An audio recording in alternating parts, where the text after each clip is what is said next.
I think that visualization, similar to affirmations, has kind of been taught to us in a way where it doesn't really move the needle. And here's what I mean, right? Like you mentioned The Secret earlier. That was just make a vision board, and then the law of attraction will go to work, and you'll never have to do anything, and all the things on your vision board will come into your life like it did for these people, right? Like, you know, everybody made vision boards, you know, and I think years went by, and they're like, overly simplified. yeah, wait a minute. I made the vision board, and it's like, so we've been taught to visualize the end result and leave it at that. And there's merit to visualizing the end result, but to me, it's only half of the equation, if you will. When you visualize the end result, the benefit to that is if you see it clearly and you imagine how great it's going to feel to hit that goal, lose that weight, be in a happy place, whatever. That can generate feelings of it generates energy, right? I feel drawn toward that vision, right? But I think that's, again, it can fall flat because you can trick yourself into thinking, oh, that vision is going to become a reality. I see it clearly. Okay, I'm going to go back to doing what I was doing, right? Well, no, you got to do things differently. And so the second part of visualization for me is visualizing or mentally rehearsing ourselves doing the thing that we need to do today that we just affirmed 5 minutes ago in our miracle morning that will ensure that we're moving in the direction of that ultimate vision.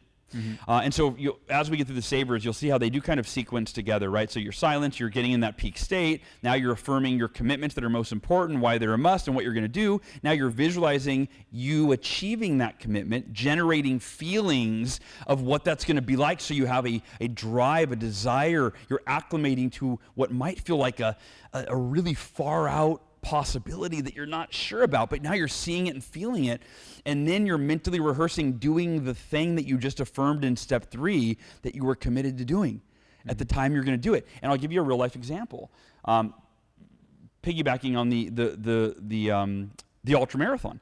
So again, I hated running, and when the alarm went off at 7 a.m. on my phone, which when I committed to run, that was my training time. Human nature, and in the beginning, I would fall into my human rhythm, which is, I'll do tomorrow. I'll run tomorrow, right? I can miss a day. And as we know, one missed day turns into 2, turns into 3, turns into, oh man, once again, I didn't follow through and achieve the goal. I didn't even, I didn't stick with it. But here's the beauty of it. Every morning, and this only takes a few minutes, I'd mentally rehearse crossing the finish line of the marathon. I'd spend 60 seconds, maybe most, visualizing myself and I'd close my eyes and I would smile. I'd go, oh, how would that feel? I'd ask myself, how will that feel to have just run 52 miles? And wow. And so I'd get myself in that state, and I'd get excited to want to do that. But that was only 60 seconds. It was the least important part, in my opinion, of my visualization. The next part is I would keep my eyes closed, and I'd visualize, and I would literally see and hear in my mind the alarm on my phone beeping at 7 a.m.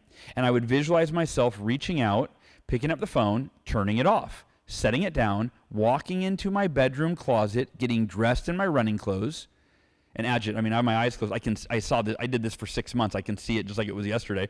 Then I would get dressed in my running clothes. I'd see myself walking back through my living room, and then almost like those shooter games where you like see your hand reach out and turn the knob, right? I would see that in my visualization, open the door. Then I would see my driveway and the sidewalk. And then I would repeat my affirmations one more time. I'm committed to running 52 miles on October 29, 2009. I'd go through the list of the reasons why, and I would go through what I was going to do to get there. And I would do it with a smile, and I would get myself in a peak state, to be excited as I looked at that sidewalk in my vision. And then I would see myself go for that run, and I'd feel it. And here's the power in that you can apply, by the way, if you're listening or watching this, to anything in your life that you need to do, that you resist doing, that you hate doing, that you put off doing.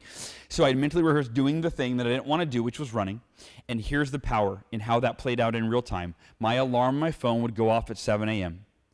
Human nature would have been to snooze, wait till tomorrow, put off a day, but that's not what I mentally rehearsed. That's not what I reprogrammed my nervous system to experience. And so when the alarm went up at 7 a.m., it was almost like I was a robot in the best sense of the word. Usually that's not a good analogy for a human, right? Yeah. Like you want to be like a robot. But I was like a robot where I turned my phone off, I walked into my bedroom closet, I got dressed in my running without even thinking about it. Like it was just this, I wired this in my brain, automatic, went out the front door. And here's the cool part. Whenever I would open the door and see the sidewalk, it would trigger my affirmations. I would say them one more time in real time, then I would be excited and go for that run. And similar affirmations saved my life. So affirmations enabled me to run that ultra marathon. And I'm not people hear that, they go, oh, you're an ultra marathon runner. I go, no. I'm a guy who was not even a 1 mile runner that proved that any human being could go from there to, and it was utilizing the savers and sequencing them together, in particular the affirmations, the visualization, that got me to train for 6 months so that I could actually complete that. That's wonderful. And it reminds me of so many different techniques that I've learned in many different programs that I've studied or helped develop and so forth. So there's this, do you know Silva method? Have you ever heard about the Silva method? I read it years ago. Yeah, the Silva method is this phenomenal method. It's a meditation method, you can call it a self-hypnosis method. It uses many technologies, let's just say it that way. And one of the technologies that it uses is called, I don't know if it's called technology, but it's basically, I want to call it a mental movie model or mental image model, one of those two. But basically what's happening in that is you are visualizing, but you're not visualizing as the end, you're visualizing it as a story. You're visualizing as a movie, probably a better term, not a story. And you're then also leaning into the feelings, the emotions, the experience, how would it smell, how would it taste, how would it be like, and play it like a movie at its happening. And what it does for you is makes the visualization not limited to just this goal that is like ding, right? Because usually that's the challenge with visualization. All right, Jim Carrey has a $10 million check in his pocket, and that's how you get $10 million. Probably not. It was probably a lot more than that. It's the easy, fun story to tell is that one image that you can capture, and because you can just hold on to it and say, that is how we do it. Yeah. That may be a part of the equation, and I'm not denying the possibility of it being powerful, but the real power, I believe, lies in feeling it. The real power lies in experiencing how it is actually going to unfold.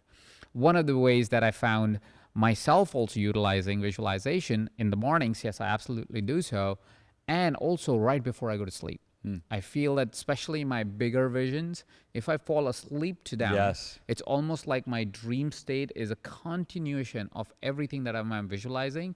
So when I wake up, I'm already preset to a state of wanting to even go further in that direction. So I found sleeping to your visualization, because we'll anyways think something, and usually it is something, whatever happened in our day while we are going to sleep, right? Unless you're one of those superpower people who just fall asleep, like my kids. It's like they could be jumping 1 second ago, and then they're just like, what? How did you get to sleep state in like 3 seconds from jumping on the bed? Like, that's a great energy shift.